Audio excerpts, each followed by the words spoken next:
राम राम राम। राधे राधे। जय श्री राम। प्रारब्ध कर्म, संचित कर्म और क्रियमान कर्म, हमारा अभी का जो अध्याय रामायण में चल रहा है, रामायण सत्संग में, वो इन 3 कर्मों पर और इन 3 कर्म फलों पर निर्धारित है। पिछले अध्याय में हमने संचित कर्म को समझा और पिछले अध्याय में हमने प्रारब्ध कर्म को जाना कि प्रारब्ध कर्म कैसे बनता है, कौन उसे बनाता है और आपके जीवन का शिल्पकार, इस जीवन का शिल्पकार कौन है, क्योंकि ये जो जीवन है ये लिखा गया है आपके प्रारब्ध कर्म के अनुसार और उन्हीं कर्मों के अनुसार पूरे जीवन में, जीवन से लेकर मृत्यु पर्यंत आपको कर्म फल प्राप्त होते रहते हैं। तो आज के अध्याय में हम प्रारब्ध कर्म को और थोड़ा सा डिटेल में समझेंगे।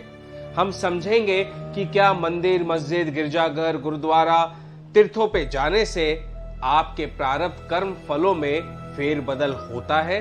क्या साधु संतों के दर्शन करने मात्र से आपके प्रारब्ध कर्म फलों में फेरबदल हो सकता है? क्या नाम जाप करने से, भक्ति करने से, अच्छे लोगों की संगत पाने मात्र से आपके प्रारब्ध कर्म फलों में फेरबदल होता है? या बुरी संगत करने से, बुराई के रास्ते पर चलने से, पाप करने मात्र से क्या आपके प्रारब्ध कर्म फल में हेरफेर हो सकता है, या वे आपके क्रियमान कर्म का हिस्सा बन जाते हैं? ये इतना कॉम्प्लेक्स कैलकुलेशन है सृष्टि का और सृष्टि के नियम का। इसे जितना हम समझने की कोशिश करेंगे उतना कठिनाई में जाएंगे, उतना और ये कॉम्प्लेक्स होता जाएगा, क्योंकि ये कर्म फलों का बही खाता है, कर्मों का बही खाता है। इतनी आसानी से ना मैं समझ सकता हूं, ना कोई समझा सकता है, लेकिन फिर भी जितनी भी प्रभु ने दर्शन दिए हैं और जैसे जैसे प्रभु ने बुद्धि दी है, उस बुद्धि और ज्ञानानुसार आज के अध्याय में मैं आपको समझाऊंगा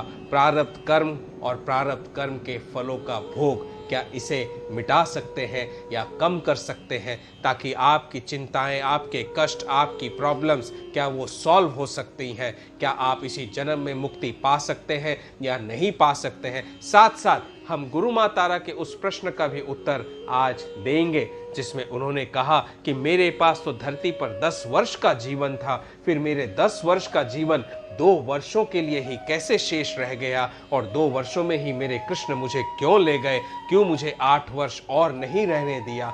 उस प्रश्न को भी हम आज की रामायण सत्संग में समझेंगे। आइए शुरू करते हैं प्रभु हरि का कीर्तन।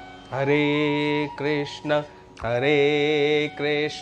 कृष्ण कृष्ण हरे हरे, हरे राम